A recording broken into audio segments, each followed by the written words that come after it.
আর এবার শেষমেশ ভারতকে পরমাণু যুদ্ধের হুমকি। আজকের হাল্লা বলে আমি দেবাশিস চক্রবর্তী রয়েছি আপনাদের সঙ্গে। একটা সময় আমরা বলতাম যে আমার সোনার বাংলা, আমি তোমায় ভালোবাসি। আর সেই বাংলার আকাশ বাতাস প্রত্যেকটি বাঙালির মনে প্রাণের বাঁশি বাজাত। সেই বাংলাদেশের পরিস্থিতি আজকে বদলে গেছে, সেই বাংলাদেশের ছবিটা পাল্টে গেছে। সেই বাংলাদেশ আজকে হুমকি দিচ্ছে ভারতকে পরমাণু যুদ্ধের, পরমাণু বোম নিক্ষেপ করবার হুমকি ভারতবর্ষের। আজকে সেদিকে আমাদের নজর থাকবে। আর অন্যদিকে এই প্রথম বাংলা টেলিভিশনে আওয়ামী লীগের তরফ থেকে মহিলা রিপ্রেজেন্টেটিভ, আমার দিদির মতো মণি কর্মকার আজকে থাকবেন, আমি পরিচয় করে দেবো কিছুক্ষণের মধ্যে।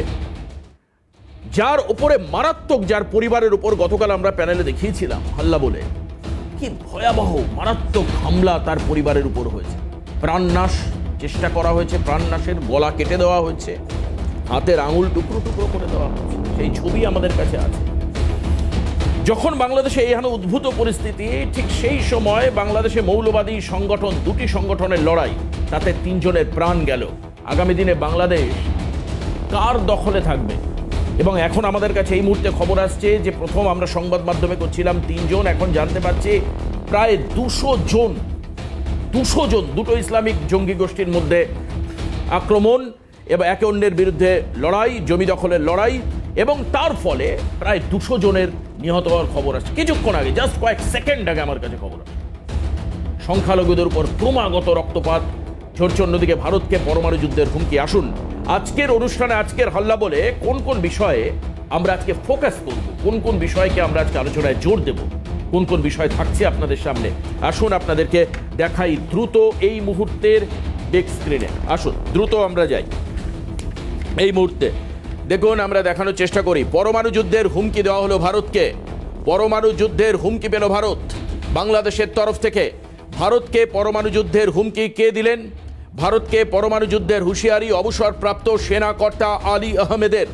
অবসরপ্রাপ্ত সেনাকর্তার এই বক্তব্য যদি অফিসিয়াল বাংলাদেশের বক্তব্য নয়, বাংলা টেলিভিশনে প্রথমবার আওয়ামী লীগের মহিলা সদস্য আজকে আর কিছুক্ষণের মধ্যে আপনাদের সামনে উপস্থিত হবেন। অত্যাচারের ভয়াবহ বর্ণনা তার মুখে। ঢাকায় 2 ইসলামপন্থীদের সংঘর্ষে মৃত প্রায় 200 জন। জঙ্গি সংগঠনগুলো এখন এই মুহূর্তে জমি দখলের চেষ্টা করছে। প্রশ্ন এক্ষেত্রে কার দখলে থাকবে বাংলাদেশ? এই মুহূর্তের বড় খবর, ঢাকায় 2 ইসলামপন্থীদের সংঘর্ষে প্রায় 200 জন নিহত হওয়ার খবর এবং দাবি স্থানীয়দের। তারা বলছেন যে 2টো ইসলামিক পন্থী একটি মাঠকে দখল করবার চেষ্টা করছিল, আর সেই সময় মারাত্মক সংঘর্ষ। এই সংঘর্ষে প্রায় 200 জনের মারা যাওয়ার খবর। কার দখলে থাকবে আগামী দিনে বাংলাদেশ? এটাই হচ্ছে সবচেয়ে বড় প্রশ্ন। অন্তর্বর্তী সরকার, না নির্বাচিত সরকার, নাকি ইসলাম পরিচালিত কোনো সরকার তার দখলে থাকবে, নাকি গৃহযুদ্ধেই শেষ হবে বাংলাদেশ? তিলে তিলে জ্বলে পড়ে শেষ হয়ে যাবে বাংলাদেশ, সোনার বাংলা থাকবে না। বাংলাদেশের দিকে এগোচ্ছে অন্যদিকে আরাকান আর্মি, অর্থাৎ দক্ষিণ পূর্ব দিক থেকে এগোচ্ছে আরাকান আর্মি, চট্টগ্রামের দিকে এগোচ্ছে। কলকাতা তো দূরস্থ, এই চট্টগ্রামকে কি বাঁচাতে পারবে বাংলাদেশ? এখন এটাই প্রশ্ন। আমি জানি না যে আরাকান আর্মি তারা বাংলাদেশ দখল করবার জন্য আসছে কিনা।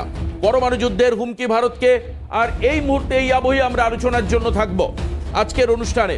কিন্তু এই মুহূর্তে আপনাদেরকে একেবারে প্রথম আমরা শোনাবো এই যে পরমাণু যুদ্ধের হুমকি, প্রাক্তন সেনাকর্তা আলী আহমেদ কি বলছেন। আসুন একবার দ্রুত এই ওয়ালে দেখে নি, বিগ স্ক্রিনে দেখবো আলী আহমেদ কি বলছেন, শুনবো।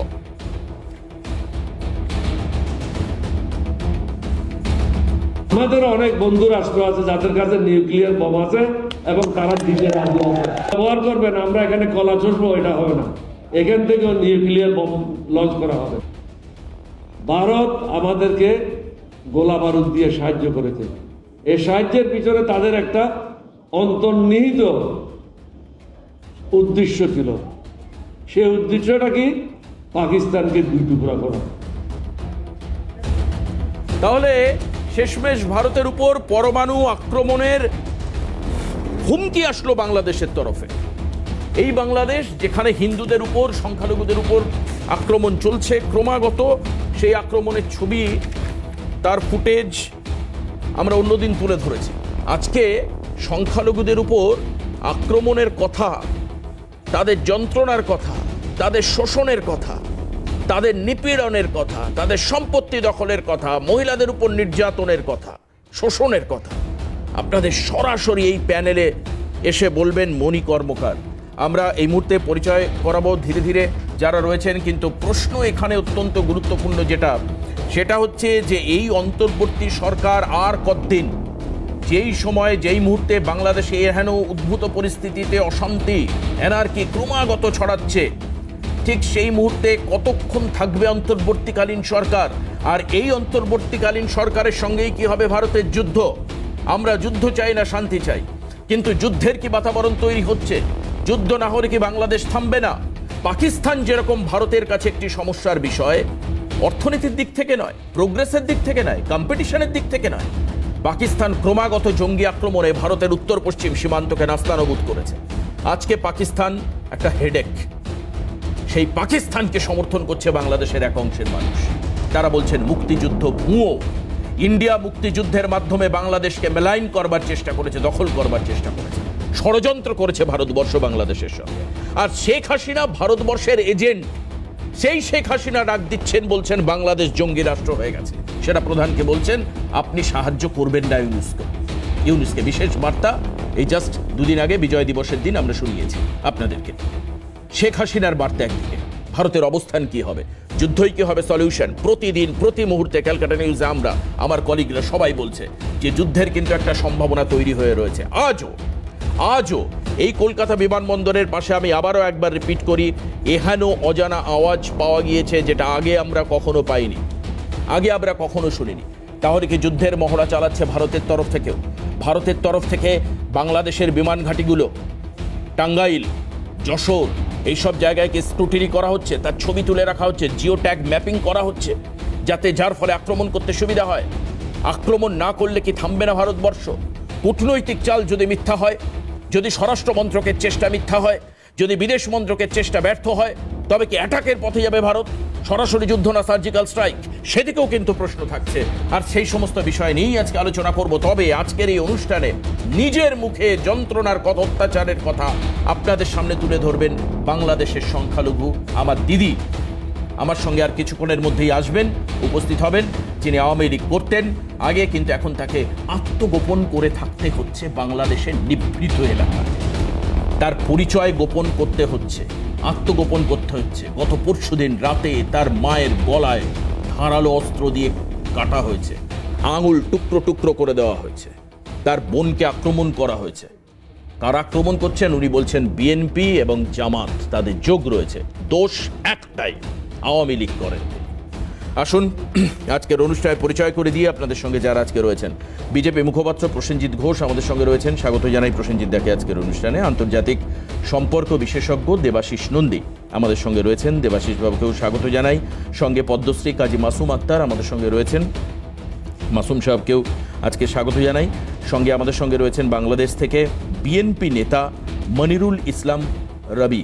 মনিরুল ইসলাম রবি, আপনাকেও স্বাগত জানাই আজকের অনুষ্ঠানে।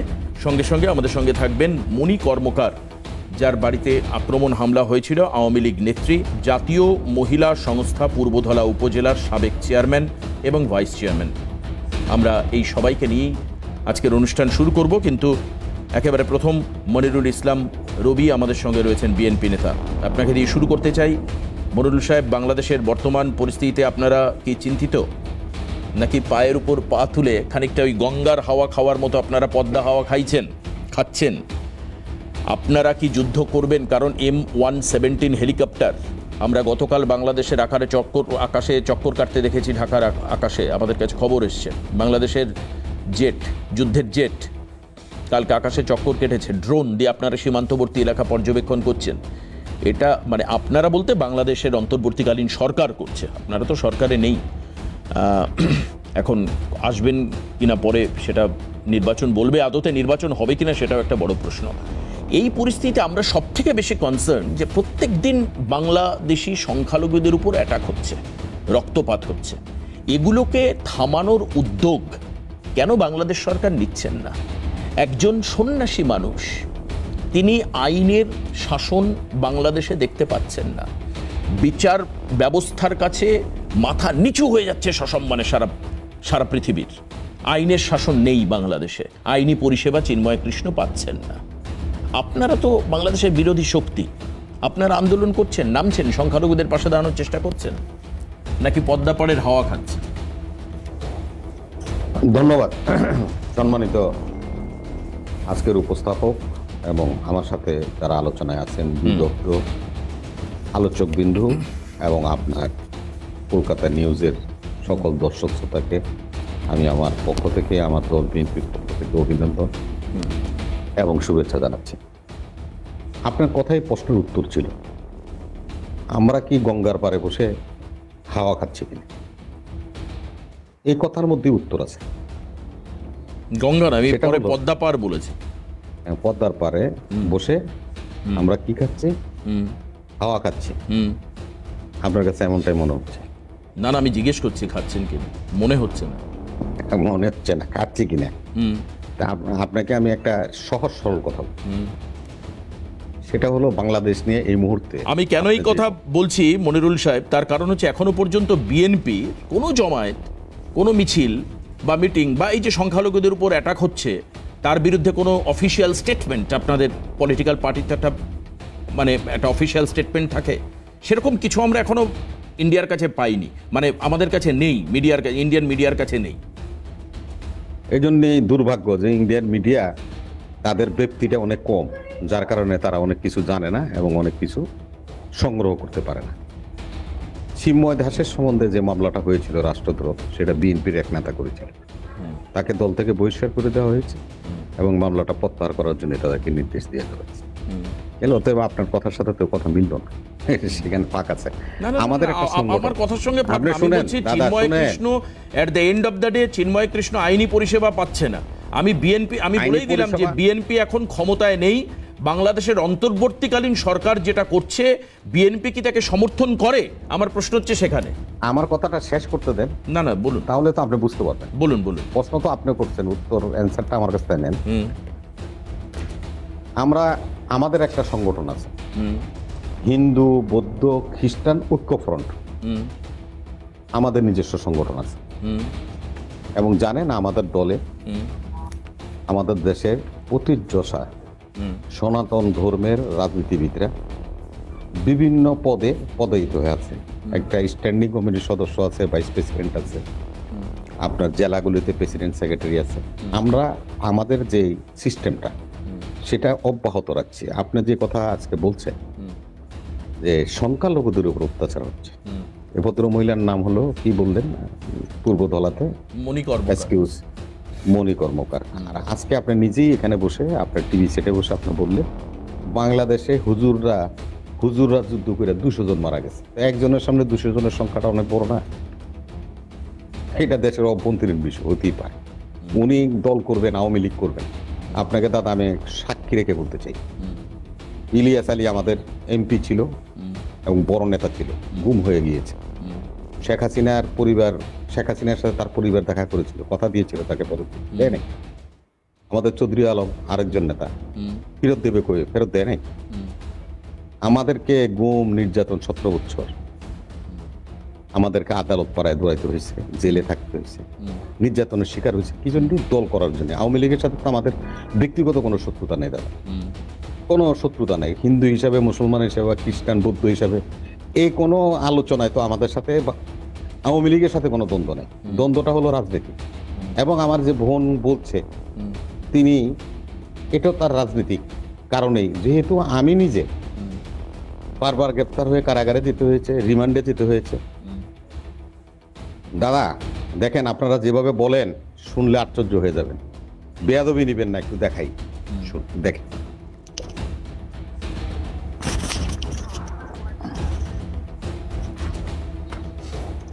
দেখান, এই দেখেন, এইটা জয়েন্ট ইন্টারগ্রেশন সেলে সিগারেটের আগুন দিয়ে এভাবে পায়ের অসংখ্য জায়গায় আচ্ছা, ছিদ্র করে দিয়েছে। পাটা দেখেন, দেখাতে হবে, হ্যাঁ, হ্যাঁ। হ্যাঁ পাটা দেখেন। হ্যাঁ হ্যাঁ, হ্যাঁ, হ্যাঁ।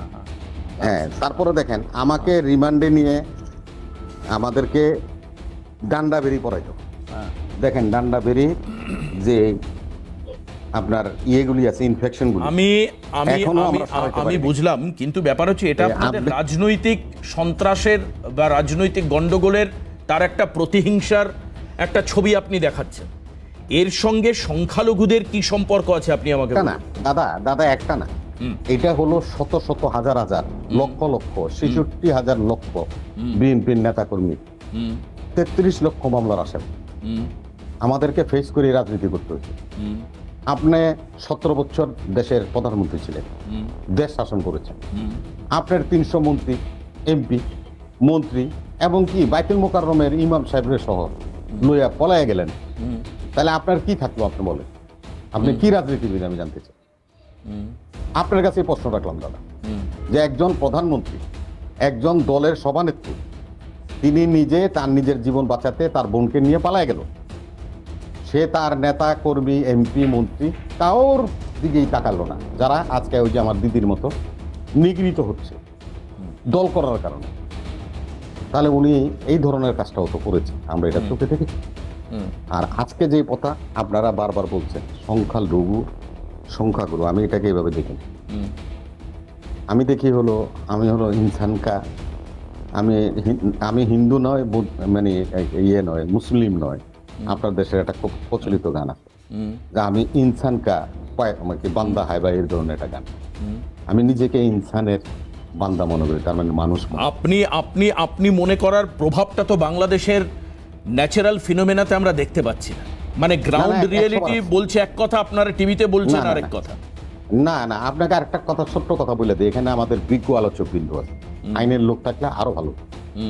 সে বিজ্ঞ আলোচকদের সামনে আমি একটা প্রশ্ন করি। দেখেন, আমার দেশের একটা, আমার দেশ না, ভারতবর্ষ, টোটাল ভারতবর্ষ আপনার ব্রিটিশদের সিআরপিসি দিয়ে, যদি কোনো আইনজ্ঞ থাকতো তাহলে বুঝতো, সিআরপিসি দিয়ে পরিচালিত হয় বিচারটা।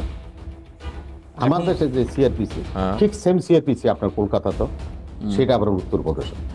এখন আপনি যেহেতু আসামি হয়েছেন, আপনাকে গ্রেপ্তার করার অধিকার আইন শৃঙ্খলা বাহিনীর আছে, করবে। আপনার পক্ষে উকিল দাঁড়ানোর অধিকার আছে, দাঁড়াবে। আপনাকে ছিনিয়ে নেওয়ার জন্য আর একটা উকিলকে হত্যা করবেন, এটা কিন্তু আইনে নাই, এটাও করছেন। তারপর আপনার একজন সিনিয়র উকিল, আমরা আমাদের খুব শ্রদ্ধেয় মানুষ, উনি আমাদের ঢাকায় সুপ্রিম কোর্টে করেন, উনি চিটাঙের লোক, উনি ওখানে গেছেন। ওনাকে জজ জিজ্ঞাসা করছে যে আপনি কি 21% চিন্ময় দাস বাবুর ওকালতনামা আনছেন কিনা? না, আমি আনিনি। বলে তাহলে আপনি ওকালতনামা সংগ্রহ করে আমার আদালতে আসেন। আপনি একজন আসামি যতক্ষণ পর্যন্ত পাওয়ার দিবে না একজন উকিলকে, ততক্ষণ পর্যন্ত আপনি যে এখানে ফাইট করতে পারবেন, আপনার পক্ষে সম্ভব না। এগুলি হলো বিক্ষিপ্তভাবে বিভিন্নভাবে কথাগুলি ছড়ানো, এই কথাগুলি আইনে ম্যাটার করে না, আইন তার নিজস্ব গতি। বেশ, আমার বেলায় যা ছিল, চিম্মদার বেলায়ও ঠিক সিমিলার। তার মানে আপনি জিনিসটাই। বলছেন যে আইনের শাসন বাংলাদেশে আছে, বিকৃত ব্যাখ্যা হচ্ছে, রবীন্দ্র ঘোষ যা বলছেন সেটা মিথ্যা কথা বলছেন। এই জামিন উনি তো এই মামলাকে দেশে নাই। উনি তো আমাদের সাথেই নেই। উনি রবীন্দ্র ঘোষ কি বললো সেটা শুনে তো আর আমার দেশ বিবেচনা করবে না। আজকে দেখেন না, মানিক ফকির কি বলছে না, কিন্তু ওনার জামিন না, মামলা, মানিক ফকির, ওনার জামিন মানিক মামলা ফকির কি শুনানিকে বলছে? এগিয়ে নিয়ে মানিক আসার উনি ফকিরের চেষ্টা কথা করেছিলেন, মামলাটার পেপার উনি জমা দিলেন, কিন্তু ওনাকে না, কোর্টে সওয়াল জবাব উনি করতেই দেওয়া হলো দিতে না। পারেন নাই। না, হ্যাঁ? ওকালতনামা দিতে পারেন নাই। আমি ভিকটিম। ওকালতনামা জমা দিতে পারেনি কেন তাহলে বলুন? ওকালতনামাতে স্বাক্ষর করতে হয়, ওনাকে বলছে, সময়ও দিয়ে দিত আদালত হ্যাঁ। যে ঠিক আছে, উনি যেহেতু চিটাগাং কাস্টডিতে আছে জেলখানায়, আপনি যান বাবু, ওনার ওকালতনামা স্বাক্ষর করে নিয়ে আসেন। হ্যাঁ, উনি সেটাও পারেন নাই এবং বলছে যে পরবর্তীতে ওকালতনামা সই করে নিয়ে এসে রবীন্দ্র ঘোষ বাবু আবার ওনার জন্য কাজ করবে, এই কথা উনি বলে আসছে। বেশ। আর এই যে এখন আপনাদের একাধিক প্রাক্তন সেনাপ্রধান, আপনাদের একাধিক কর্তা, বিভিন্ন সংস্থা, বিভিন্ন ইনস্টিটিউশন, বিভিন্ন ছাত্র, আপনাকে একটু শোনাই যে ভারতবর্ষের সরাসরি প্রধানমন্ত্রীকে আক্রমণ করছেন এবং আওয়ামী লীগের প্রতি বিদ্বেষ উগরে দিচ্ছেন সার্জিস আলম, বাংলাদেশের এক ছাত্র নেতা। কি বলেছে একবার আপনাকে শোনাই, তাহলে হয়তো স্পষ্ট হবে। আপনি কিছুক্ষণ আগে হয়তো শুনেছেন যে আলী আহমেদ কি বলেছেন। আপনি হ্যাঁ, শুনেছি। শুনেছেন উনি আলী একজন- আহমেদ বলছেন পরমাণু বোম ফেলতে হবে। বাংলাদেশের একটা বলতে জেনারেল আবার- পারসেপশন, এখন না, যেটা আবার আমি শোনান, বুঝছি, আবার শোনান। না শুনুন, দাদা। আমি বলি মনিরুল সাহেব, আমি যেটা বুঝছি একটা জেনারেল পারসেপশন, যে সেটা হচ্ছে ভারতকে অ্যাটাক করো, হাসিনা হচ্ছে ভারতের রিপ্রেজেন্টেটিভ, দূত, ভারতের দালাল, অনেকে এই কথা বলছে। সার্জিস আলম কি বলছে একবার শোনাই আপনাদের, শুনুন। বাংলাদেশ পুলিশকে খুনি হাসিনা বিগত 16 বছরে আপনাদের এই প্রতিষ্ঠানটিকে টিস্যুর মতো ব্যবহার করেছিল। খুনি হাসিনা কিংবা তার দোসর কিংবা ভারতের কোন দালাল কিংবা কোন এজেন্ট যদি আপনাদেরকে ব্যবহার করে বাংলাদেশের মানুষের কাছে আসার, বাংলাদেশের মানুষকে আপনাদের মুখোমুখি করার বিন্দুমাত্র চেষ্টা করে, আমরা আপনাদেরকে আমাদের জায়গা থেকে বলে দিতে চাই, আহ্বান করতে চাই, এই চেষ্টা যেন সকলেই আমরা একসাথে প্রতিরোধ করি। আপনারা যেন আপনাদের জায়গা থেকে এমন কোন চেষ্টা বাংলার মাটিতে সফল হতে না দেন। যদি এই বাংলাদেশের সাথে আপনাদের সম্পর্ক স্থাপন করতে চান, খুনি হাসিনাকে বাংলাদেশে ফিরিয়ে দিন। খুনি হাসিনার বিচার এই বাংলাদেশের মানুষ করবে। ভারতকে একটা কথা স্পষ্ট করে বলে দিতে চাই, ভারতের সাথে বাংলাদেশের সম্পর্ক তখনই হবে যখন ভারতের সাথে বাংলাদেশের সম্পর্ক হবে সম্মানের, যখন ভারতের সাথে বাংলাদেশের সম্পর্ক হবে সমতার। কিন্তু ওই ভারত বিগত 16 বছরে দেশের সাথে দলের যে সম্পর্ক করেছিল, ভারতের সাথে আওয়ামী লীগের যে সম্পর্ক করেছিল, সেই সম্পর্ক যদি আগামীতে তারা স্বপ্ন দেখে, সেই সম্পর্ক এই বাংলাদেশে আর কোনোদিন সফল হবে না। এই যে ভারত বিদ্বেষ, মাসুম সাহেব, এই যে ভারত বিদ্বেষ, এটা একদিনের কোনো ঘটনা নয় আমার মনে হয়। এই যে ভারত বিদ্বেষ ক্রমাগত বাংলাদেশের বিভিন্ন উইংস থেকে, বিভিন্ন জায়গা থেকে ভারত বিদ্বেষের সুর আমরা শুনতে পাচ্ছি। ওনারা সবসময় বলতে গিয়ে বলেন যে গত 16 বছরে বাংলাদেশকে ধ্বংস করেছে ভারত। আমার প্রশ্ন এখানে যে কিভাবে ভারত বাংলাদেশকে ধ্বংস করলো, যেখানে একটা গণতান্ত্রিক দেশে সাধারণ স্বাভাবিক ভোট প্রক্রিয়ার মধ্যে দিয়ে বারবার করে সরকার নির্বাচিত হয়েছে। আমি মনিরুল সাহেবকে বলবো, বিএনপি নেতা মনিরুল সাহেবকে বলবো, আপনারা একটা কাজ করুন। আমরা তো ধন্যবাদ, আপনারা একটা কাজ করুন, একটু গঠনমূলক আলোচনা হোক। বিএনপি এবং জামাতে ইসলামীর এখন একটা অন্তর্বর্তীকালীন সরকার চলছে বাংলাদেশে। আপনারা একটা শ্বেতপত্র প্রকাশ করুন যে বিগত 17 বছর ধরে এই হাসিনার সময়ে হাসিনা ভারতের সাথে বন্ধুত্ব করার নামে বাংলাদেশে কি কি সর্বনাশ করেছে, কি ক্ষতি করেছে, এক কথা সেইটা আপনারা বলুন। আপনারা লজিক্যালি দেখান, ব্যবসা বাণিজ্য ক্ষমতায়ন মর্যাদা প্রত্যেকটা অ্যাঙ্গেল থেকে বাংলাদেশের ক্ষতি সাধন করে হাসিনা প্রকৃতপক্ষে ভারতকে পাইয়ে দিয়ে বাংলাদেশকে শোষণ করেছে, বাংলাদেশকে সর্বনাশ করেছে। এটা বিএনপির পক্ষ থেকে গবেষণামূলকভাবে টু দ্য পয়েন্ট আলোচনা করে 1, 2, 3, 4 করে এই সিএন চ্যানেলে পরবর্তী দিনে আপনারা আমাদেরকে একটা মেল করুন, এই দেবাশিবকে মেল করুন, আমরা যেন পাই, আমরা এখানে একটা আলোচনা করব, তার বাস্তবতা মূল্যায়ন করব। লজিক্যাল কথা বলছি, নাম্বার 1। নাম্বার 2, মনিরুল সাহেব কিন্তু একটা গুরুত্বপূর্ণ কথা বলেছেন, এটা কিন্তু স্বীকার করতে হবে। উনি বলেছেন আজকে ইসলামপন্থী দুটি দল, আমি ধরলাম একটা বিএনপি পক্ষে একটা আওয়ামী লীগের পক্ষে ধরে নিচ্ছি আমি, বা কোনো ধর্মীয় সংগঠন হতে পারে, আমি জানি না ঠিক, আমি সারাদিন খবর দেখিনি, তারা মারপিট করে 200 জন মারা গেছে, তাই তো? সেই ছবিটা আমরা দেখাচ্ছি এবং বিগ স্ক্রিন একবার দেখিয়ে নি সবাইকে। আমি শুধু জমায়েত যেটা, হ্যাঁ আমি শুধু বলতে চাইছি, পরিষ্কার করে একটা কথা জেনে রেখে দিন, মনিরুল সাহেব আপনিও জেনে রেখে দিন, আমার এই নিয়ে গবেষণা আছে। গোটা পৃথিবীতে মুসলমান যারা উগ্রবাদী আচরণ করছে বা সন্ত্রাসী আচরণ করছে বা ধর্মের নামে ভণ্ডামি করছে, ধর্ম রক্ষার নামে চিৎকার করছে, যারা গর্জন করছে, মুসলমানদের হাতেই, এই উগ্রপন্থীদের হাতেই, এই উদগ্র ধর্মচারণ করা ব্যক্তিদের হাতেই, ইসলামকে যারা তরবারি হিসেবে ব্যবহার করতে চায় তাদের হাতেই সবচেয়ে ক্ষতিগ্রস্ত হয়েছে মুসলমানরাই। গোটা পৃথিবী দেখুন, আপনি পাকিস্তানের দিকে তাকান, সন্ত্রাসী কর্মকাণ্ডে মূলত ভারতীয় হিন্দুরা মরেনি, খ্রিস্টানরা মরেনি, যত মুসলমানরা মরেছে। আপনি দেখুন, ওই শিশুদের স্কুলে বিস্ফোরণ ঘটিয়ে দিল, গুলি চালিয়ে দিল, 200 জন মারা গেল, বাচ্চা বাচ্চা ছোট ছোট শিশু। মসজিদের ভিতরে পারমিক বোমা, এই পারমিক বোমা বলছে, বোমা বিস্ফোরণ করছে মসজিদের ভেতরে, সমস্ত মৌলানা মানে যারা নামাজ পড়ছিল তারা মারা গেল, যারা অসহায় লোক। ধরুন আপনি আমি নামাজ পড়তে গেছি, আমরা তো এই দেশে গেছি নামাজ পড়তে, মসজিদের মধ্যে নামাজ পড়ছি, তাদের কোনো কিছু নেই, তারা মুসলমান, তারা নামাজ পড়ে। একজন সন্ত্রাসী এলো, ওখানে একটা বোমা ফাটিয়ে দিল, সমস্ত মসজিদের যারা নামাজি সব মারা গেল। এটা কি ধরনের যুক্তিবুদ্ধি? এটা হামেশাই করছে, মাসে মাসে সপ্তাহে সপ্তাহে করছে। আপনি যদি দেখেন গাজাতে ওই হামাস তারা ইসরায়েল গিয়ে কিছু লোককে আমলোককে মেরে দিয়ে চলে এলো। হামাস জানে ইসরায়েলের যে ক্ষমতা, তারা গাজাটাকে পুরো শেষ করে দেবে। নিজেরা মাতব্বরি করলো, ফরেন ফান্ড পেয়েছে, কাউকে দেখাতে গেছে, এই মাতব্বরিটা করে সামান্য একটা ওই মানে পেট্রোল বোমা, কী বলে ওটাকে, পেট্রোল বোমা, ওটা ইসরায়েলের কাছে পেট্রোল বোমা, কিচ্ছু নয়। ওরা পেট্রোল বোমা মেরে এলো আর গোটা গাজাকে ধ্বংস করে দিল। প্রায় হাজার হাজার নারী শিশুর মৃত্যুর কারণ হলো। কে করলো? ওই হামাস করলো। এটা কি বুদ্ধিমানের মতো কাজ? হামাস জানে না যে তার প্রতিরোধ করার ক্ষমতা নেই ইসরায়েলকে? মূল্য মুসলমান, এই জঙ্গি মূল্য তো মুসলমানগুলো, এই জঙ্গি সংগঠনগুলো তাহলে কি চাইছে আগামী দিনে? কিছুই চাইছে না, এই যে আমি একটু অশান্তি চাইছে।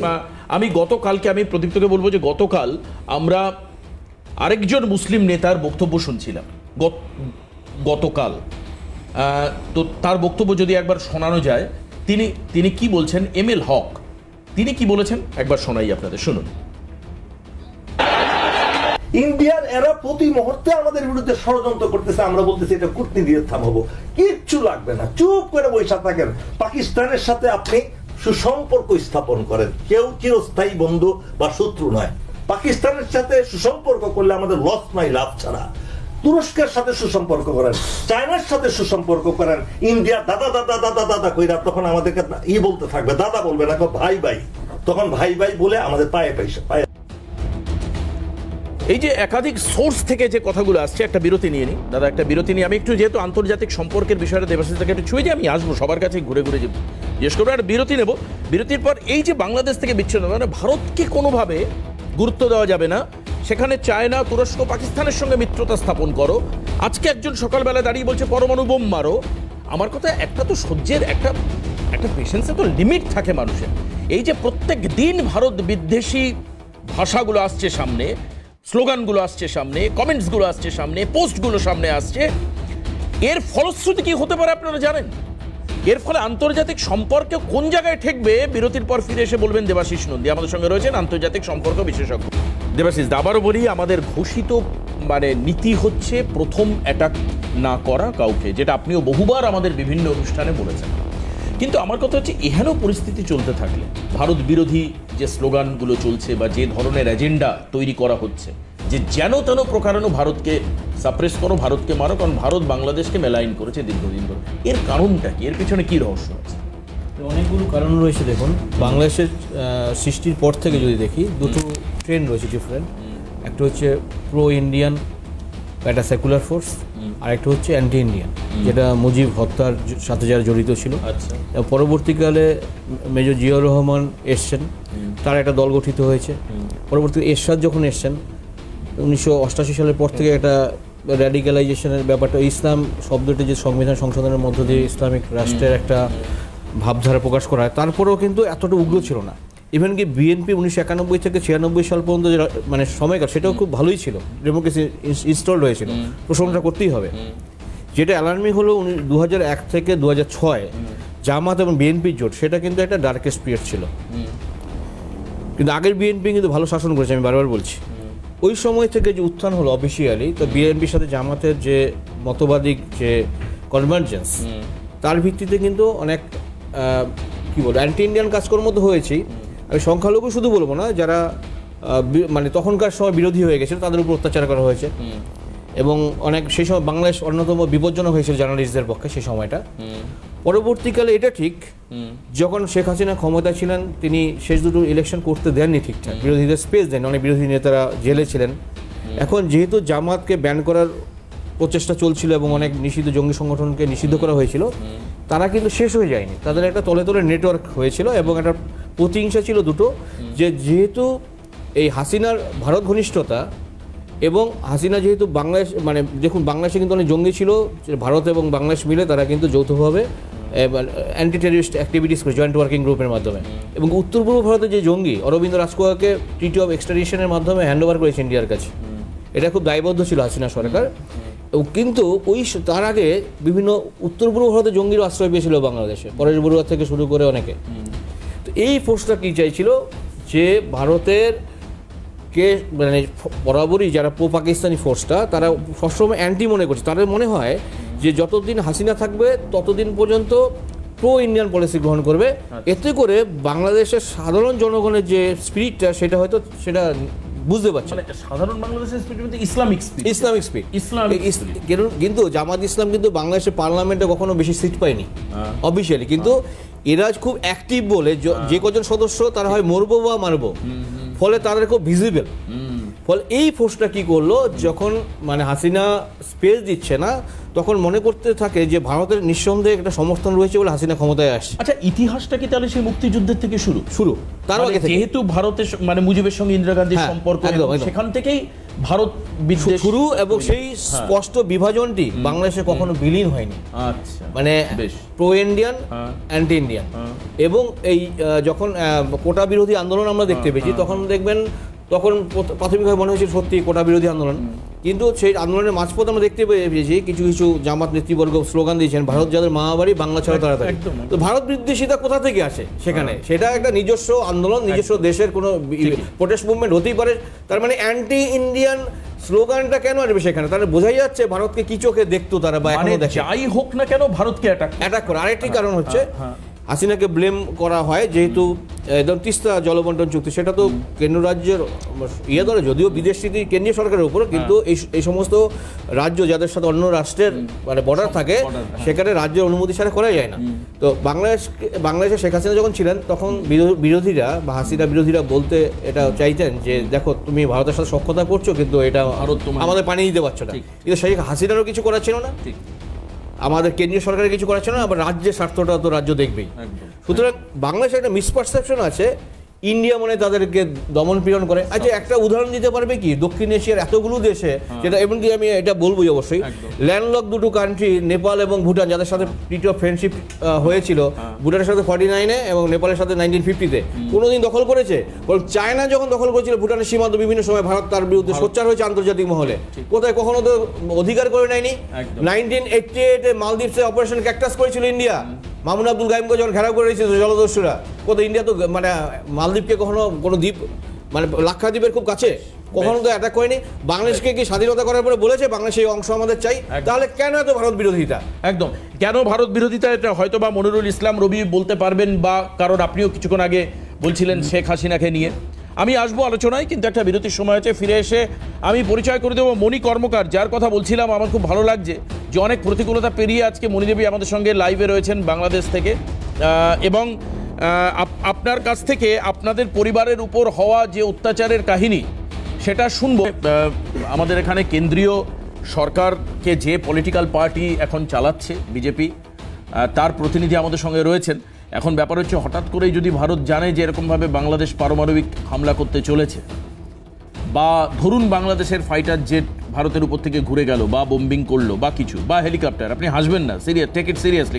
তার কারণ পাকিস্তান তো এখন সব দিক থেকে ভারতের সঙ্গে পিছিয়ে। কিন্তু দেখুন উত্তর পশ্চিম সীমান্তে ভারতবর্ষের বাজেট অ্যালোকেশন সামরিক ক্ষেত্রে সব থেকে বেশি উত্তর পশ্চিম সীমান্তে, মানে পাকিস্তান বর্ডারে সব থেকে বেশি, আর অন্যান্য জায়গা বাদ দিয়ে। তাহলে সেখানে বাংলাদেশকে আমরা ছোটোভাবে কি দেখবো, মানে কিছুই করতে পারবে না বাংলাদেশ? বা ধরুন এরকম ঘোষণা পেলেন পরমাণু বোম অ্যাটাক হচ্ছে, কি করবেন? দেখুন, একটা কথা বলি, সে একটা কথা আছে না, ঢক্কনিনাথ। তো বাংলাদেশে যারা কথাবার্তা বলছেন ভারত দেশে বিদ্বেষী, বা এই ধরুন মাহফুজ আলম একটা পোস্ট করে দিলেন, তার ধক ছিল না যে পোস্টটাকে বজায় রাখা, যে ভারতবর্ষের কয়েকটা আমাদের কাছে আছে, হ্যাঁ ডিলিট করে আমাদের সাথে ডিলিট করে দেওয়া হলো, আমাদের কাছে আছে। একবার দেখাই, বৃহত্তর এই বাংলাদেশ বিজয় দিবসের দিনে এই পোস্ট, বিজয় দিবসের দিনে ম্যাপ পোস্ট, আমি আমার চিত্র সাংবাদিক সুবীরকে বলবো দেখানোর জন্য।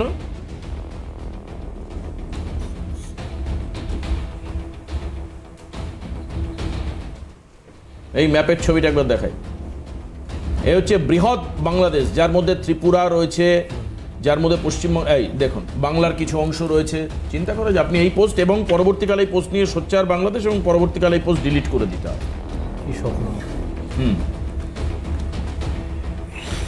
প্রসেনজিৎ, হ্যাঁ, এখন যেটা হচ্ছে এই যে মাহফুজ আলম, তিনি কে আবার? তিনি হচ্ছেন অন্তর্বর্তী বাংলাদেশি সরকারের প্রধান উপদেষ্টা মণ্ডলীর একজন সহকারী। তার মানে কোথাও না কোথাও অন্তর্বর্তী সরকারের অনুমোদন না থাকলে এটা হতে পারে না। মানে আগ্রাসনের অনুমোদন। একদম।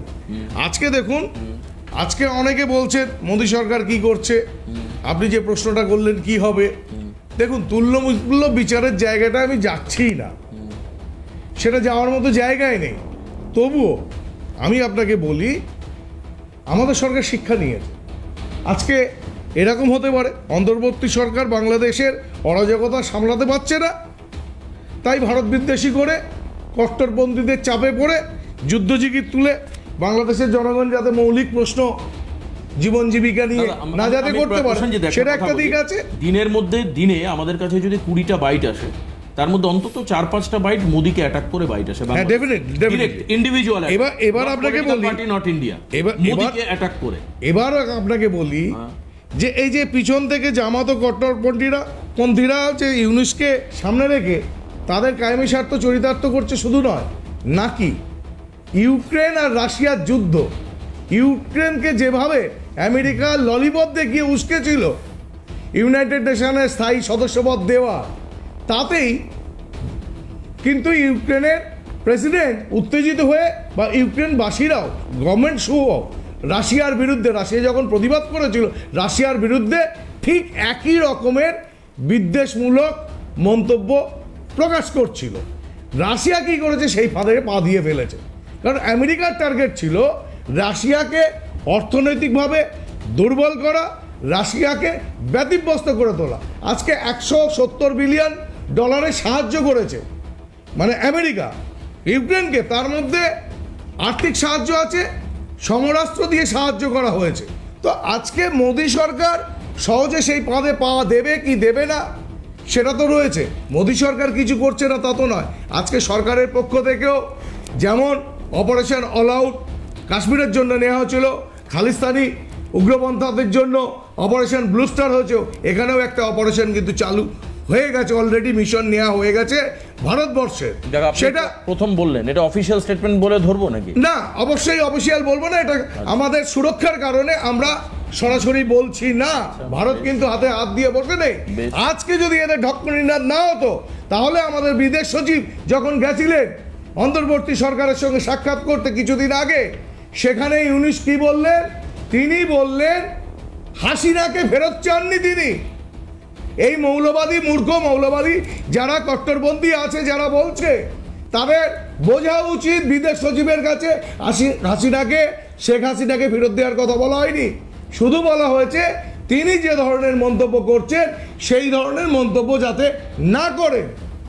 অর্থটা কি? অর্থটা ইউনুসও ভালো জানে।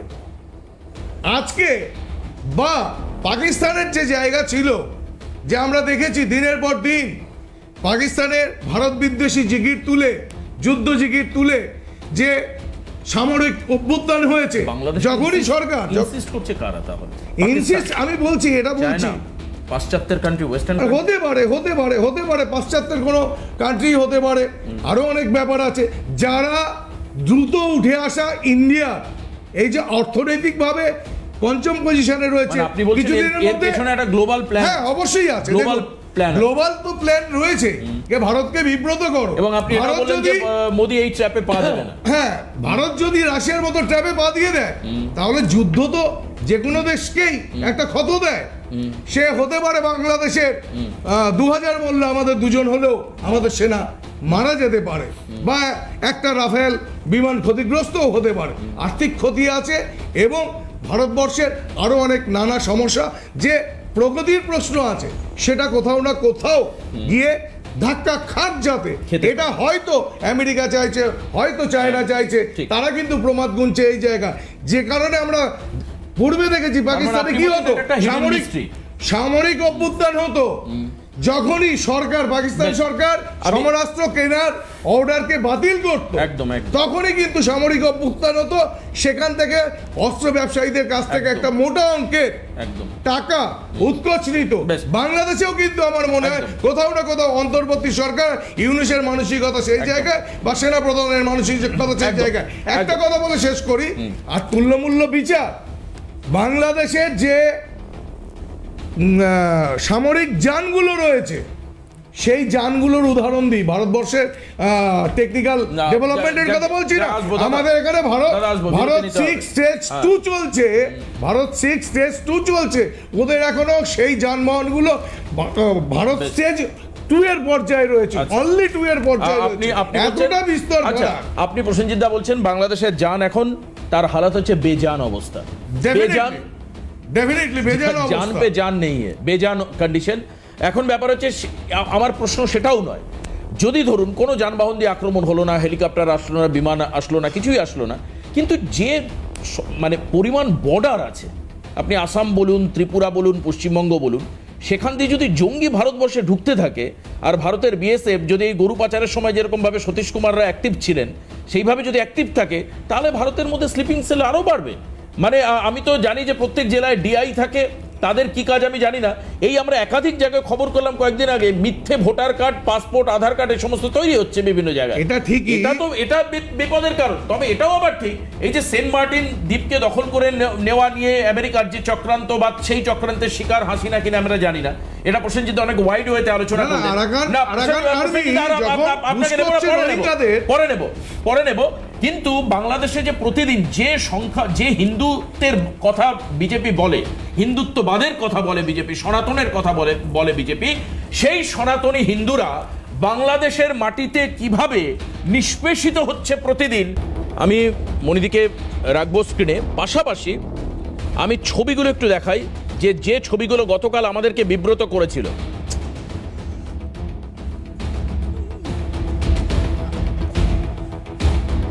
দেখুন আমি দেখাচ্ছি, এই পোস্টগুলো আমরা কালকে পাই, ছবিগুলো একটু দেখাই। এই দেখুন কিভাবে আক্রমণ করা হয়েছে এক হিন্দু পরিবারকে, গলায় ধারালো অস্ত্র দিয়ে কোপ দেওয়া হয়েছে। এই হচ্ছে তার ছবি, দেখাচ্ছি এক এক করে, আঙুল পুরো কেটে নেওয়া হয়েছে। মানে আমি কালকে যখন দেখাচ্ছিলাম ভাবছিলাম যে মানবতা কোথায়, ইসলাম নাকি শান্তির বার্তা। আরেকটা ভিডিও ছিল, সেটা একটু দেখাই।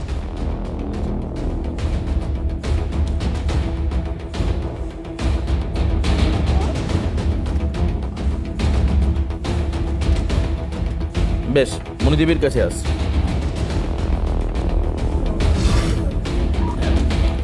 আপনি আমাকে একটু খোলামেলাভাবে বলুন যে আপনি আওয়ামী লীগের পূর্বধলা উপজেলার সাবেক চেয়ারম্যান এবং সাবেক ভাইস চেয়ারম্যানও বটে। এখন আপনি কোথায় আছেন এবং কেন আপনি আমাকে বলেছেন যে আপনাকে আত্মগোপন করে থাকতে হচ্ছে? কি হলো, আপনার পরিবারের উপর আক্রমণটা কারা করলো, কিভাবে হলো, একটু আমায় জানান। সবাই শুনছে আপনার কথা, সারা ভারতের মানুষ, সারা বাংলাদেশের মানুষ শুনছে। সবাইকে নমস্কার। আমার নাম মণি কর্মকার। আমি পূর্বধলা উপজেলা জাতীয় মহিলা সংস্থার সাবেক চেয়ারম্যান, নেত্রকোনা জেলা, এবং বর্তমান আমি পূর্বধলা উপজেলা মহিলা ভাইস চেয়ারম্যান। আমাদের বর্তমান সরকার আসার পর আমাদের সকল চেয়ারম্যানদেরকে অপসারণ করে দেওয়া হয়েছে, বাট তার সাথে আমিও ছিলাম। 5 আগস্টের পর 7 কিংবা 8 আগস্টে আমার বাসায় ভাঙচুর হয়। আমার কিছু লোকজন যায়, গিয়ে আমার বাসায় জানালা গ্লাসটা ভেঙে রেখে আসে। তারপর যেটা হয়, ভাঙচুর করতে গিয়ে তারা যেটা করছে সেটা তো করছে। তারপর সাথে সাথে আমি আর্মিকে ফোন দিলাম। আর্মিদেরকে ফোন দেওয়ার পর তারা আমাদের এখানে আসার পর এখান থেকে একটা ছেলেকে আমরা চিহ্নিত করতে পারছি, সেটা হচ্ছে আমাদের এলাকারই। আমি ওনাদের বাড়িতে আর্মিকে নিয়ে যাওয়ার পর দেখলাম এই ছেলেটা সবচেয়ে ছোট। আমরা তো মা, আমাদের সন্তানরা ভুল করতে পারে, অন্যায় করতে পারে। আমাদের মা হিসেবে তাদেরকে ভুল সংশোধন করার জন্য একটা সুযোগ করে দেওয়া, বাট আমিও তাদেরকে সেই সুযোগটা দিয়েছি। আমি বলেছি নেক্সট টাইম যদি আমার বাসায় এরকম ভাঙচুর হয়, আপনারা আমার আইনি পদক্ষেপ নেবেন। এরা কোন দল করে? ওরা বিএনপি করে। আচ্ছা, বেশ। আর আপনাকে জানিয়ে রাখি, আমাদের সঙ্গে এই মুহূর্তে মনিরুল ইসলাম রবি, বিএনপির একজন নেতা, আমাদের সঙ্গে আছেন। যাই হোক, আপনি বলুন। এরপর আপনি কম বয়স দেখলেন, আপনার মধ্যে মাতৃত্বের অনুভব হলো, আপনি আর্মিকে নিয়ে গেলেন ওনার বাড়ি, মানে আপনি বললেন কল দিয়েছিলাম আমি, আর্মি এসেছিল। তারপর আপনি কি বললেন? তারপর আমি তাদেরকে না করলাম যেন তাকে অ্যারেস্ট না করা হয়, কারণ ওরা তো আমাদের সন্তানের মতো, সন্তানরা ভুল করতে পারে। আমরা যারা অভিভাবক আছি, আমাদের কাজ হচ্ছে তাদেরকে ভালো হওয়ার একটা সুযোগ করে দেওয়া, বাট আমিও তাদেরকে একটা সুযোগ দিয়েছি যে নেক্সট টাইম যেন এরকম কিছু না হয়, এবং তাকে আমি বুঝিয়েছি। তারপর আমি এখানে 15-20 দিন থাকি শ্যামগঞ্জ। তো এখান থেকে আমি মাইমিংসিং বাসা নিয়ে আমার ছেলে মেয়ে পড়াশোনার জন্য, যখন আমি মাইমিংসিং বাসা নিই ছেলে মেয়েকে পড়াশোনার জন্য, তখন আমি এখানে আমি আত্মগোপনে থাকি, কারণ আমাদের হিন্দু জাগরণ মঞ্চে এখানে একটা আমরা মিছিল করেছিলাম, সেখানে আমি ছিলাম মিছিলে। তখন থেকে আমাকে কিছু লোকজন বলছে যেন আমাদের পূর্বধলা উপজেলা এরকম কোনো কিছু না হয়, কারণ এখানে তো আমাদের কোনো হিন্দু পরিবারের আপনাদের হিন্দু জাগরণ মঞ্চ, এই হিন্দু জাগরণ মঞ্চেরই কি স্রষ্টা হচ্ছে চিন্ময় কৃষ্ণপ্রভু? হ্যাঁ। আচ্ছা, আপনাদের হিন্দু জাগরণ মঞ্চের মিছিল কেন করতে হলো ময়মনসিংহে? সেটা করতে হয়েছে কারণ আমাদের হিন্দু সম্প্রদায়ের উপর ভাঙচুর, বাড়ি ভাঙচুর, মন্দির ভাঙচুর, তারা আমার মন্দিরে ভাঙচুর করতে, অনেক সারা বাংলাদেশে তো মন্দির ভাঙচুর করছে, হিন্দুদের উপর আক্রমণ করছে। ঠিক আছে, কারা করেছে? যখন কারা করেছে? আমরা, হ্যাঁ, এটা তো বিরোধী দল যারা ছিল, বর্তমান বিরোধী দলে যারা আছে তারাই তো করছে, তাই না? এখন তো আওয়ামী লীগ যেহেতু বিরোধী দল বলতে কারা? বিএনপি, জামাত, নাকি এই অন্তর্বর্তী সরকারের যারা রিপ্রেজেন্টেটিভ তারা? সবাই মিলে, বিএনপি জামাত সবাই মিলে করছে, কারণ সবাই তো আমাদের বিরোধী দল। এখন যেহেতু আমরা আওয়ামী লীগ করছি তারা আমাদের বিরোধী দল, সবাই মিলে তো আমাদের হিন্দুদের উপর আক্রমণ হয়েছে, এটা তো সবাই জানে। হ্যাঁ, কিন্তু আমাদের পূর্বধলা উপজেলাতে এরকম কোনো আক্রমণ হয় নাই, বাট এই আমাদের উপজেলা ব্যতীত অন্যান্য উপজেলাতে হিন্দুদের বাড়ি ভাঙচুর করছে, হিন্দুদের ঘর আগুন জ্বালিয়ে দিচ্ছে, মন্দির ভাঙচুর করছে। এই নিয়ে কিন্তু আমাদের হিন্দু জাগরণ মঞ্চ থেকে আমাদের একটা মিছিল বের হয়। হ্যাঁ, আমরা এই প্রোগ্রামে আমি ছিলাম। তারপর আমাদের মহিলা ভাইস চেয়ারম্যান যারা আমরা ছিলাম, এই পদ পূর্ণ বহালের জন্য আমরা ঢাকাতে মানববন্ধন করি, আমরা এখানে মিছিল করি পূর্ণ বহালের জন্য। এটি হচ্ছে আমার অপরাধ, তার জন্য আমাকে পুলিশ হয়রানি করতেছে, আমাকে অ্যারেস্ট করার জন্য। আমার বাসায় গেছিল, আমি বাসায় আমি আপনার কাছে আবারও আসছি একটা বিরতি নিয়ে ফিরবো। এরপর আপনার ছেলের সঙ্গে কি হলো আপনি বলছিলেন, ছেলে এবং এই ছবিতে দেখতে পাচ্ছি আপনার মা এবং বোন, যারা এখনো পর্যন্ত জীবনের শেষ লড়াই তারা লড়ছেন যাতে তারা প্রাণে বাঁচতে পারেন, সেই লড়াই তারা লড়ছেন। তারা দুজনেই হাসপাতালে। আপনি আমাকে সকালে বলছিলেন যে সারাদিন আমি হাসপাতালে ব্যস্ত রয়েছি। অত্যন্ত আমাদের অনুরোধে তিনি আমাদের ক্যালকাটা নিউজে, আমি নিজে ব্যক্তিগতভাবে ওনার সঙ্গে কথা বলি সকাল থেকে, এবং উনি ভয়াবহ সেই অভিজ্ঞতা। মনিদি, আপনি যেরকমটা বলছিলেন আপনার ছেলেকে আপনি পড়তে পাঠিয়েছেন, 9-এ পড়ে ছেলে আপনি বলছিলেন, কি হলো ওর সঙ্গে? তার মাঝে আরেকটা কথা বাকি রয়ে গেছে। যখন আমার বাসা ভাঙচুর হয়েছিল তখন আমাদের এলাকার একজন চেয়ারম্যান ছিল, উনি বিএনপি পন্থী, তবে উনি কিন্তু আমার বাসায় উনি আসছিল, এসে আমাকে সান্ত্বনা দিয়ে গেছে যেটা অন্যায় করছে। ঠিক আছে, আচ্ছা। তারপর হচ্ছে আমার ছেলে ক্লাস 9-এ পড়ে, 28 নভেম্বর সে 2টা পরীক্ষা দিছে, তার ফাইনাল পরীক্ষা চলতেছে মাইমিংসিং মুকুলনিকেতন স্কুল। তখন সে পড়াশোনা শেষ করে সে রাত্রে বাসা নিচে গেছে বন্ধু বান্ধবের সাথে ব্যাডমিন্টন খেলার জন্য। তখন এইখানে কিছু পোলাপানের ঝগড়া লাগছে, সেইখানে আমার ছেলেকে ফোন দিয়ে নিয়ে গেছে তার এক বন্ধু, যেখানে নিলে আসো, একটা ঝগড়া লাগছে। আমার ছেলে এখানে যাওয়ার সাথে সাথেই তাকে অ্যারেস্ট করে ফেলে। আচ্ছা, নভেম্বরের ঘটনা, তার মানে তখন অন্তর্বর্তীকালীন সরকার বাংলাদেশে রয়েছে। পুলিশ গ্রেফতার করে কি কেস দিল, কি কেসটা দিয়েছিল? চিন্তায় মামলা দিছে। সে আমার কথা হচ্ছে তাকে যে চিন্তায়কারী মামলা দিছে। আমি যদি চুরি করি, আমি যার ঘরে চুরি করব, সে আমাকে বাদী হয়ে মামলা দিবে, কিন্তু এখানে তো কোনো বাদী ছিল না। এখানে পুলিশ কি করে বাদী হয়? আচ্ছা, এটা আপনাদের কাছে আমার প্রশ্ন। না, তাহলে পুলিশের আপনার ছেলের উপর রাগ কিসের? কেন রাগ থাকবে? আমি আওয়ামী লীগ করি, সেটা সেই জন্য আমার উপরে রাগ কেন? আমরা যারা আওয়ামী লীগ করি আমরা তো মানুষ, আমাদেরও তো বাঁচার অধিকার আছে, আছে না বলেন?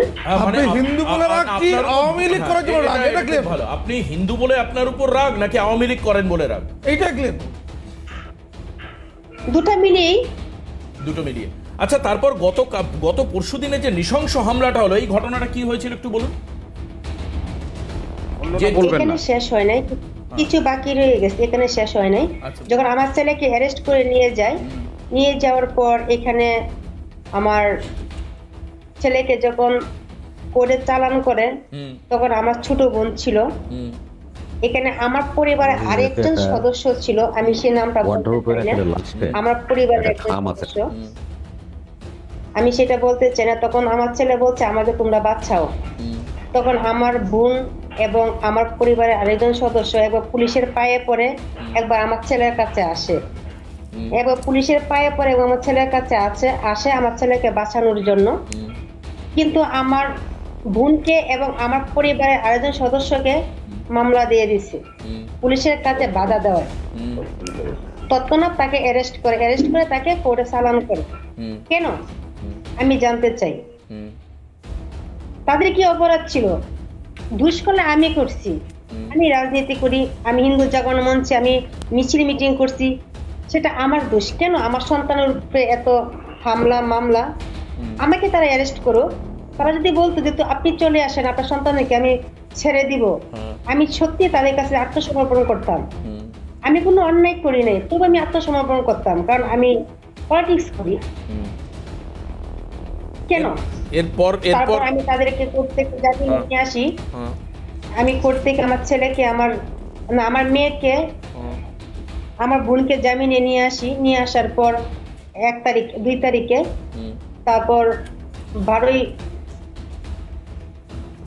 8ই ডিসেম্বর আমার ছেলেকে কোর্ট থেকে জামিনে নিয়ে আসার পর আমার মা আমার বোন তারা আমার বাবার বাড়িতে চলে যায়। হ্যাঁ, তার আগে আরেকটু কথা, সেটা হচ্ছে 5ই আগস্টের পরে আমার উপরে এই ভয়াবহ অত্যাচার শুরু হয়ে গেছে। আমার ছেলে মেয়ে, আমার পরিবার, আমার ছোট বোন, আমার ছোট বোনের সাথে আমার ছোট বোন জামাই একটা পারিবারিক একটা দ্বন্দ্ব ছিল, স্বামী স্ত্রীর মাঝে। আমার বোনকে একটু অত্যাচার করতো, অত্যাচার করার পরে আমার বোনের উপরে আমার বোন তাদেরকে একটা মামলা দেয়, নারী ও শিশু ট্রাইব্যুনালে। মামলা দেওয়ার পর আমার বোন জামাই বারবার আমাদের হুমকি দিচ্ছে, আমাদেরকে মেরে ফেলবে। আমি বারবার কেন্দ্র থানার। আপনার বোনকে মারলোটা কেন বলুন না? আপনার পরে জামাই মেরেছে না অনুকে মেরেছে, এটা ক্লিয়ার করুন না। কে মারলো আপনার বোন, এটা বলুন। আমার বোনের জামাইয়ের সাথে আরো দুজন ধর্মীয় কারণে মেরেছে, এটা ক্লিয়ার করুন। বোনের জামাই মারছে, বোনের জামাই মেরেছে, এটা নিয়ে বলেন। বোনের জামাইয়ের সাথে আরো 2 জন লোক ছিল, বাইক দিয়ে তারা চলে আসে। আমার বোনের জামাইয়ের সাথে 2 জন লোক ছিল এবং 2 জন লোক দাঁড়ায় ছিল, আর বোনের জামাই তাদেরকে দা দিয়ে কোবাচ্ছে। ঠিক আছে, আমার বোনকে জব করার চেষ্টা করে, তখন তাৎক্ষণিক আমার মা দেখে ফেলে। এই যে বোনের বাড়ির লোকজন, মানে শ্বশুর বাড়ির লোকজন, তারা না গুন্ডা হয়, আমি বলছি এরা কি কোনো রাজনৈতিক দলের সঙ্গে যুক্ত আছে? হলো তাতে অসুবিধা কি? না, তাদের কথাই একটা না, তার রাজনৈতিক দলের সাথে আমার বউকে শাস্তি করতে গুন্ডা নিয়ে আসছে, সে যে কোনো দলের হতে পারে, অসুবিধাটা কি? না, তারা আমাদেরকে একটা হুমকি দিচ্ছে যে এখন আর আওয়ামী লীগ সরকার ক্ষমতায় নেই। আওয়ামী লীগ সরকার দিতেই পারে, এটা দিতেই পারে, দিদি আপনার সাথে একমত। হ্যাঁ, আওয়ামী লীগ সরকার ক্ষমতায় নেই, সুতরাং তোমার বোনও এখন চেয়ারম্যান নেই, আমি তোমাকে যে কোনো মুহূর্তে জব করতে পারবো, আমাকে কেউ কিছু করতে পারবে না। ওই জায়গায় আমার বোন যাবে বারবার এই কথাটা বলছে, এবং এই কথাটা আমি আমাদের মনিরুল ইসলাম বলে নিই একটু। মনিরুল সাহেব, আপনি বলুন এই ঘটনার পর কি বলবেন? মানে উনি আমার সঙ্গে যেটা মানে বলেছেন, সেখানে হচ্ছে বিএনপি, জামাত, এরকম বহু লোক যারা ওনাকে বারবার করে থ্রেট করেছে, ওনার বাড়ি ভাঙচুর করেছে। পরবর্তীকালে আপনি বলা লাগবে না, আমি শুনছি দিদি যা বলছে, আমি ওইটা থেকে উত্তর বলুন। জি, নমস্কার দিদি। আপনি নিগৃহীত হয়েছেন, আপনার ছেলে নিগৃহীত হয়েছে, আপনার পরিবার নিগৃহীত হয়েছে। আমি বলি দিদি, আপনি যা বলছেন ওটাই আমি বলছি। যা কিছু ঘটনা ঘটেছে তার সাথে বিএনপির নাম জড়াইছে। আমি বিএনপির একজন নগণ্য কর্মী হিসাবে আমি সবচেয়ে হিন্দু অধ্যুষিত এলাকায় নাগরিক। আমার জেলার নাম হলো নারায়ণেরগঞ্জ। নারায়ণেরগঞ্জ, আমি হলাম সবচেয়ে বৃহৎ হিন্দু অধ্যুষিত এলাকায় বসবাস করি, এটা আমার জেলা। এবং দাদা আপনি একটু শুনে রাখেন, আমাদের এখানে একটা ওয়ার্ল্ড হেরিটেজ আছে, সেটা হলো শ্মশান, কবরস্থান এবং গেবিয়ার খ্রিস্টানদের। আমি আসবো এক এক করে ওনাকে বলতে দিন, আমি পরে ফিরে আপনার কাছে আসছি আবার। হ্যাঁ শুনেন, তিনোটাই কিন্তু একসাথে। আমরা সেই সৌহার্দ্যপূর্ণ ভ্রাতৃত্ববোধ নিয়ে নারায়ণগঞ্জে বসবাস করি। দিদি যে কথা বলেছে ঠিক সেই রকম সমস্যার আমিও সম্মুখীন হয়েছি।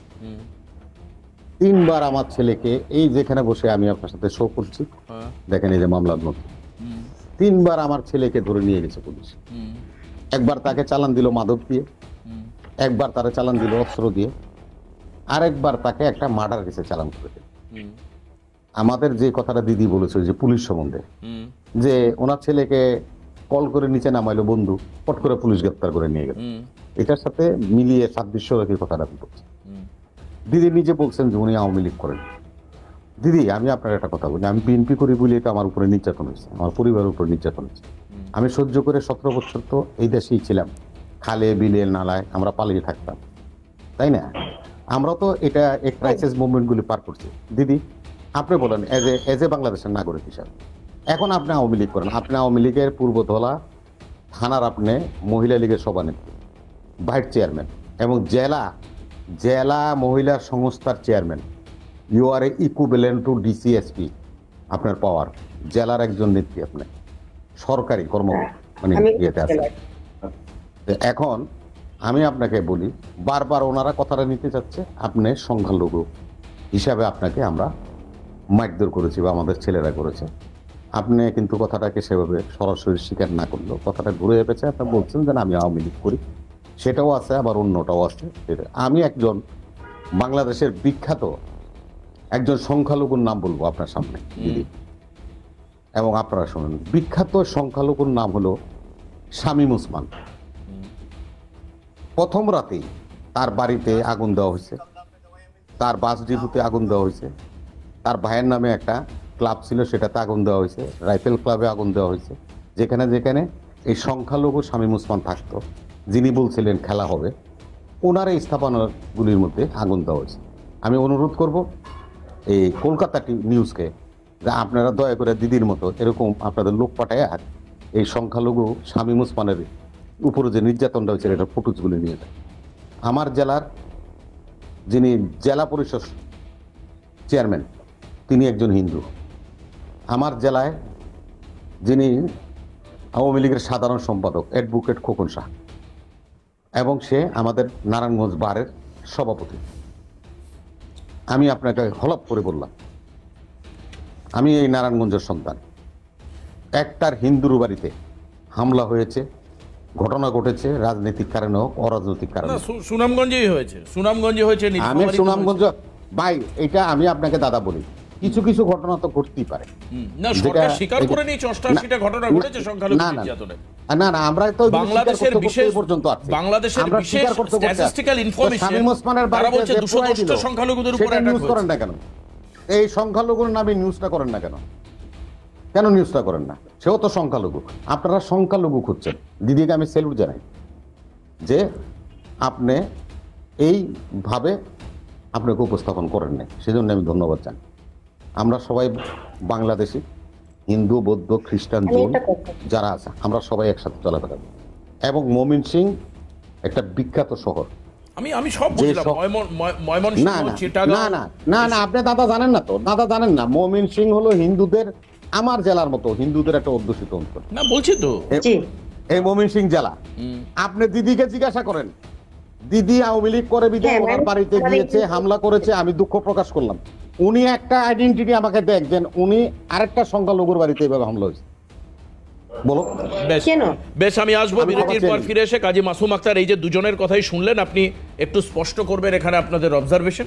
তারপর অবশ্যই এই ধরনের এনার্কি যে চলছে বিভিন্ন জায়গায় তার প্রভাব কি পড়বে সেটা নিয়ে দেবাশিসদা বলবেন এবং প্রসেনজিৎদাও পরপর বলবেন। এই মুহূর্তে আপনাদেরকে দেখাবো AK-47 নিয়ে যশোরে জশন, আমাদের গায়ে ছবি এসছে কিছুক্ষণ আগে বাংলাদেশ থেকে সরাসরি বিশেষ সূত্র মারফত ছবি এসছে, একবার দেখাই। দেখুন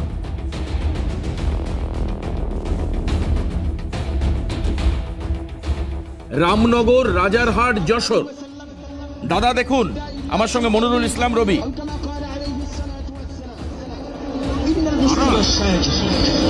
والمؤمن باسم والأسلحة النواة نعالهم وبها تخرجوا مقاعد قتال وبها تخرجوا مقاعد قتال عدو الله وبها যশোর تخرجوا জামিয়া ইসলামিয়া, যশোর জামিয়া ইসলামিয়া, রামনগর, রাজারহাট, যশোর।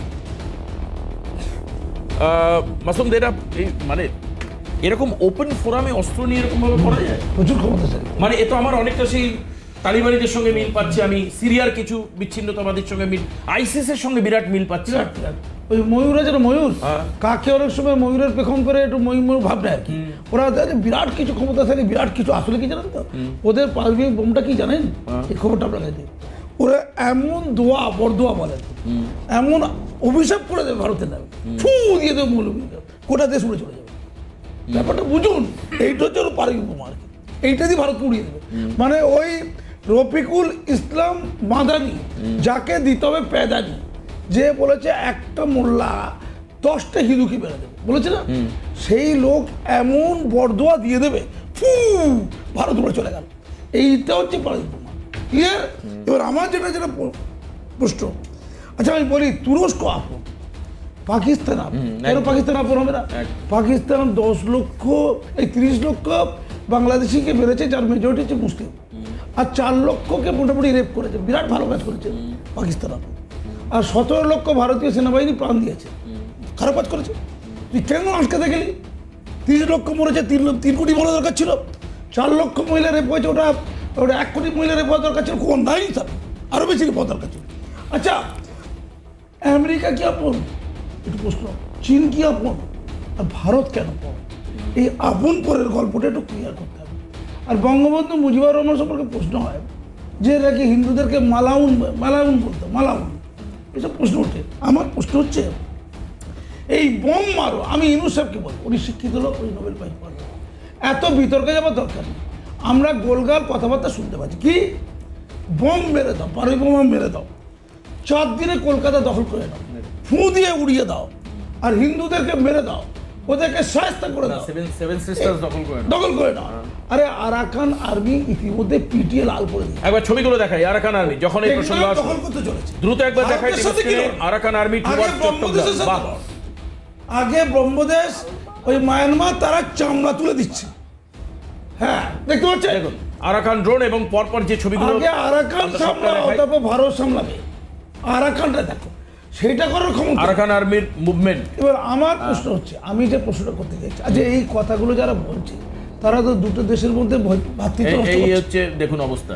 আমি মনিরুল সাহেবকে বলবো, সব মানছি দাদা, আপনার বাংলাদেশের এই মৌলানা, মৌলবী, ধান্দাবাজ, চিটিংবাজ, মাতব্বর যারা গরম গরম কথা বলে চাঁদা আদায় করছে, মুসলমান মৌলবাই থেকে উস্কে দিচ্ছে, ধর্মান্ধতা তৈরি করছে, সংখ্যালঘুদের প্রতি একটা বিতৃষ্ণা তৈরি করছে। 88টা ঘটনা তো মেনে নিয়েছে, তো 88টা এই দাঙ্গার ঘটনা কি কম? ওটা তো হয়েছে, স্বীকার করেছে, একটাও তো নাই। ইসলাম মতে তো একটাও নাই। আপনি বলুন, এই অপরাধীদের বিরুদ্ধে কি বন্দোবস্ত হয়েছে বলুন? এরা যে গরম গরম কথা বলছে, তাদের বিরুদ্ধে ইউনূস সাহেব কি পদক্ষেপ নিয়েছে? তাদের কজনকে জেলে ঢুকিয়েছে, কজনকে লটকে দিয়েছে, বলুন উত্তর দিন। উনি উত্তর দিতে পারবেন কি না দেবাশিস দা? এই যে এই ধরনের গরম গরম কথায়, এই ধরনের গরম গরম কথায় বাংলাদেশের শান্তি শৃঙ্খলা আগামী দিনে কতটা বিঘ্নিত হতে পারে? অনেকটাই বিঘ্নিত হবে। দেখুন অভ্যন্তরীণ ক্ষেত্রে, আমি আসছি মনিরুল সাহেব, আসছি মনিরুল সাহেব, অভ্যন্তরীণ ক্ষেত্রে মানে আইন শৃঙ্খলা তো প্রায় নস্যাৎ হয়ে গিয়েছে। নেক্সট একটা সিভিল ওয়ার হতে পারে। আজ দেখুন দুটো মৌলবাদী গোষ্ঠীর মধ্যে সংঘর্ষ হয়েছে। এরপরে যেটা হবে, আন্দোলনের মূল আন্দোলনের যেটা লক্ষ্য ছিল সেই লক্ষ্য থেকে তো সরে গেছে ইউনূস সাহেব এবং তার সাঙ্গপাঙ্গরা। ফলে আগামী দিনে আরেকটা সিভিল মুভমেন্ট হবে বাংলাদেশে, যে প্রকৃত দিশা কি বাংলাদেশে গণতন্ত্র হবে কি হবে না। কারণ যেখানে আমরা র্যাডিক্যাল ফোর্স দেখি সারা বিশ্বে কোথাও গণতন্ত্র তারা কায়েম করতে পারে, গণতন্ত্রকে নষ্ট করেছে, মিডল ইস্টে শুরু করে আফগানিস্তান, পাকিস্তান, সব জায়গায়। ঠিক। আর বললে না মানে বন্ধু, যদি ইসলামের প্রতি এত দরদ থাকে তাহলে যে উইঘুরদেরকে মারছে, চায় না, কোনো অধিকার দিচ্ছে না, পাসপোর্ট দিচ্ছে, নাগরিক দিচ্ছে না, নাগরিকত্ব দিচ্ছে না, তাহলে তাদের বিরুদ্ধে সরব হচ্ছে না কেন বাংলাদেশ? একদম। চায়না মালদ্বীপে কি করছে, শ্রীলঙ্কা কি করছে, তার অভিজ্ঞতা নেই?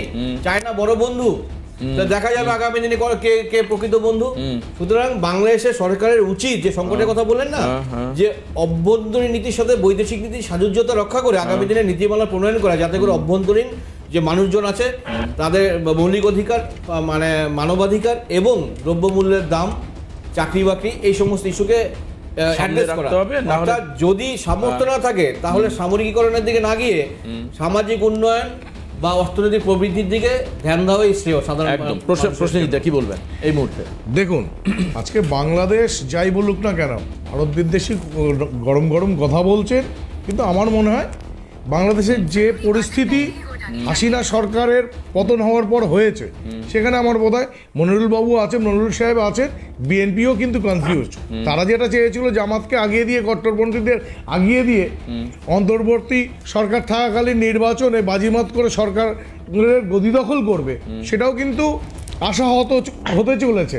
আর পাশাপাশি আওয়ামী লীগ যে একেবারেই তারা ভোট পাবে না, ভোট দেবে না, বা তাদের পক্ষে ভোট দেবে, সেটাও কিন্তু তাদের আশা করতে পারছে না। আর পাশাপাশি বলি, আরাকান আর্মিকে সামলাতে যাদের সমস্যা তৈরি হচ্ছে, তারা ভারতকে সামলে দেবে।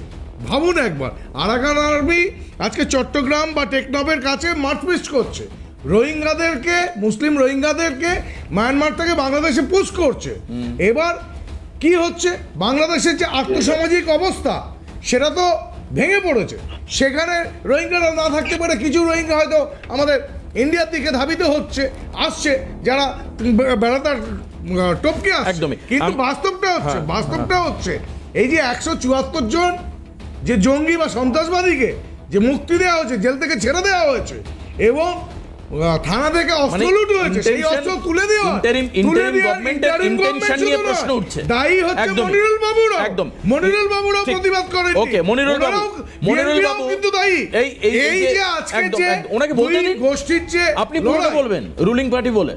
মনিরুল সাহেব প্লিজ। উনি তো দাদা তো আবার শুভেন্দ্র বাবুর লোক, এই জন্য একটু বেশি বলে। তা নয়, যে কথাটা আরাকান নিয়ে আপনারা বলছেন, এখানে এত খুশি হওয়ার কিছু নেই তো।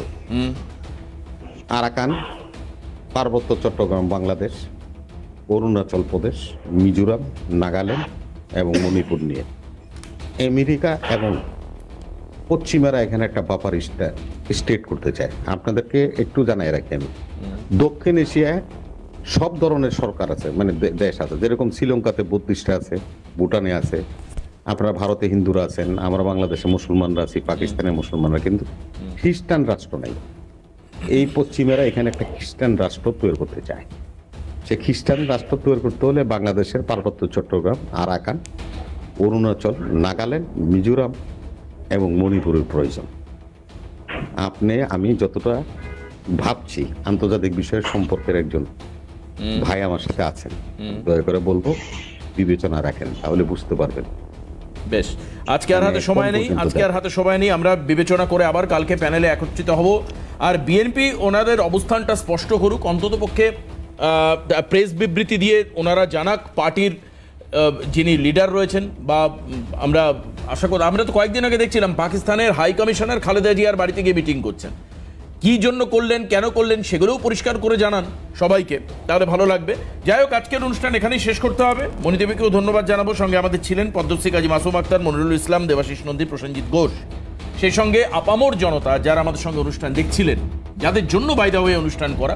আপনাদের এক ছোট্ট রিকোয়েস্ট করবো, আমাদের এই যে বাংলাদেশের উপর যে স্পেশাল স্টাডি, এই অনুষ্ঠানগুলোকে আপনারা ইউটিউবে দেখুন, ক্যালকাটা নিউজ লাইভ সার্চ করুন, এই অনুষ্ঠান সারাদিন ভর দেখুন। কোথায় কি ভুল ত্রুটি রয়েছে কমেন্ট করুন, আমাদের জানান। ভালো লাগলে অনুষ্ঠানটাকে শেয়ার করবেন, যাতে আরও বেশি মানুষ দেখতে পায়। আজকে এখানেই শেষ করব।